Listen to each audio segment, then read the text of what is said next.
we'll begin with today's work, and that is assignment number 2, discussion. So this particular assignment is due on 4 p.m. at 4 p.m. PG time on the 1st June 2021. The learning outcome for this particular assignment is solve computational problems using assembly and machine language programming. Now, there are two main important objectives that you need to carry out in this particular assignment.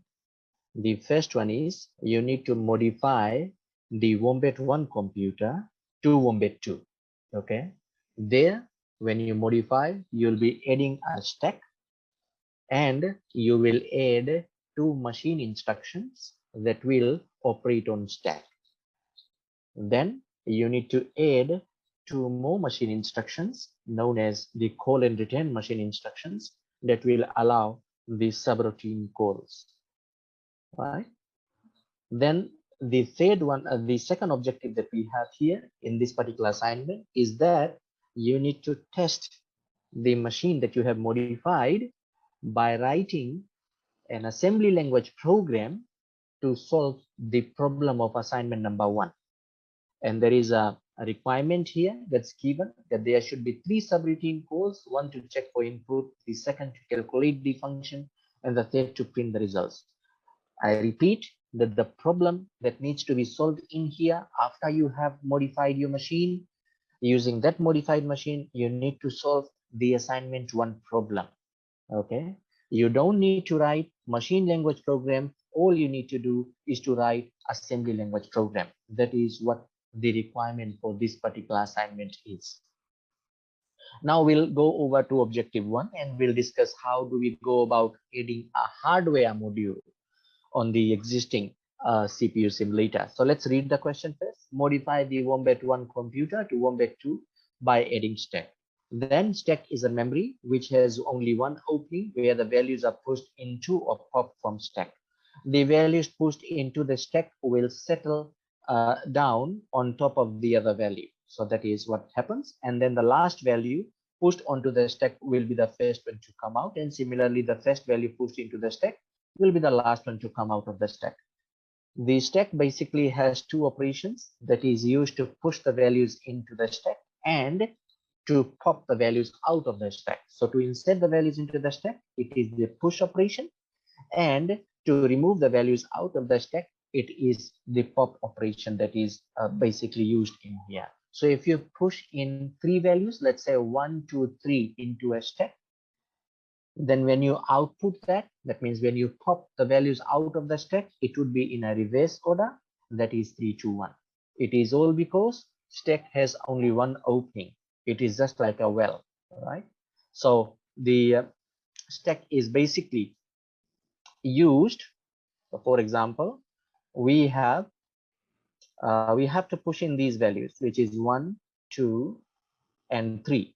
So now I use the push operation. So push 1 will go and settle at the bottom of the stack. Then push 2, so 2 will come and settle on top of 1. Then push 3, then 3 will come and settle on top of 2. So this is what we have as the output of the push.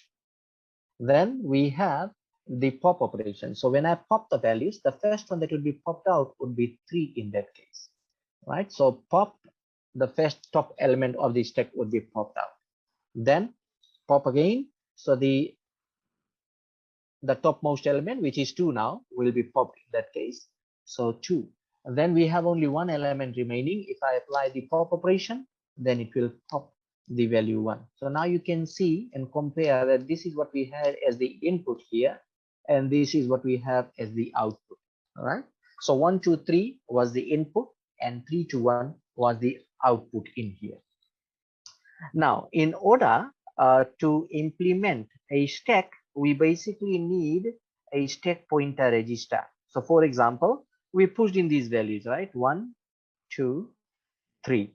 So stack pointer register, the purpose of the stack pointer register is to point to the topmost element of the stack, right? So in that case, the stack pointer register can point to the topmost element of the stack. So sometimes people have it pointing to the topmost element of the stack.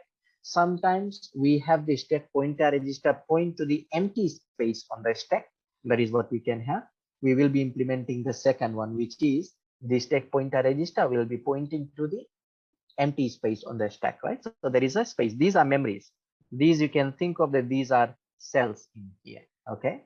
So we can have the stack pointer register pointing to the empty cell, right? So that basically means if you have to apply the push operation, if you have to apply the push operation, then in that case, you need to use the address that's provided by the stack pointer register to insert the value into the stack. If you need to pop, then because our stack pointer register is pointing,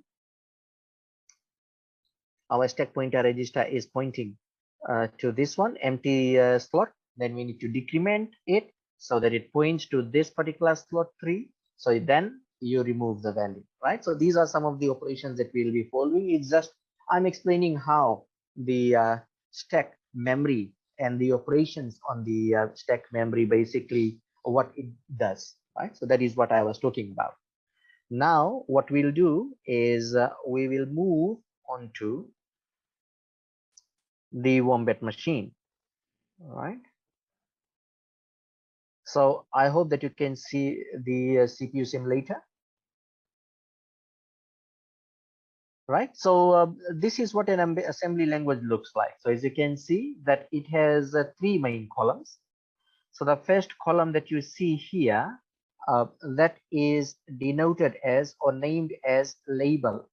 So these are labels, right?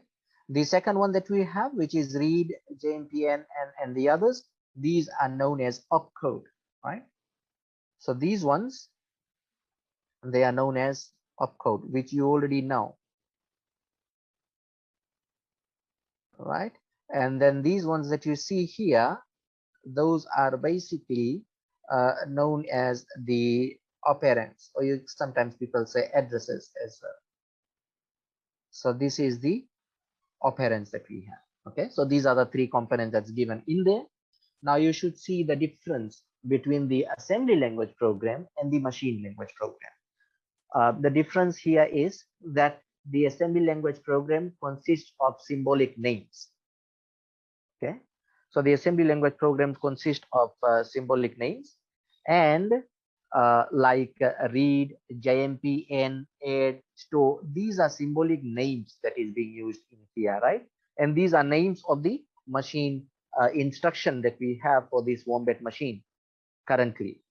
Then these are names that we have given ourselves, right? And these are the labels. This basically denotes addresses. So if you remember the machine language program, we had 4 components in there. Of course, we had the addresses 0, 2, 4. Then we have the opcode, for example, 3. And then we have the operand, and then we have the comment in that case, isn't it? So this was the opcode 3. And then we have the operand here, which is 0. And this is the first one that we have, which is addresses. So now we do not have to label the addresses in the assembly language program. All we need to do is use the names. So for example, start is at address number 0, right? Done is at a particular address. You can count which address basically it refers to.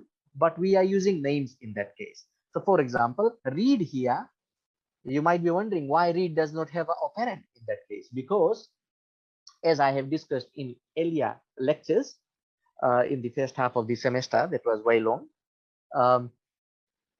we talked about that the some machine instructions in Wombat does not basically have operand, and those are read machine instruction, right? Stop machine instruction, write machine instruction. They do not have any operand. So that is why we do not have the operand field in here. They are basically empty. And whatever that we have in the machine language program, we normally fill it with zeros so that we can actually make 16 bits. Here, we do not need to worry about that 16 bits. Okay. Here we are only using the symbolic names. Now, there is some advantages of using the assembly language program over the machine language program. The first one is it may be now easier for you to write the program or to solve a particular problem, because you do not need to worry about addresses, right? uh, uh, for example, suppose you start writing a program, you go on, and then you have completed the program. Then when you walk through the program, you think that, I mean, you find out that you have missed an instruction. In that case, to insert an instruction will make you to change the addresses and the operands as well of that particular machine language program. I'm sure you must have encountered that in your assignment number 1. But when you talk about this in the assembly language program, this is what we have as an advantage. Okay, so this is what we have as an advantage in here, where you do not need to worry about, I mean, labeling or waiting for the program to complete, so after that you can complete the operand. So this is the difference, that we have in here, that is for the assembly language program. Now the first thing that I'll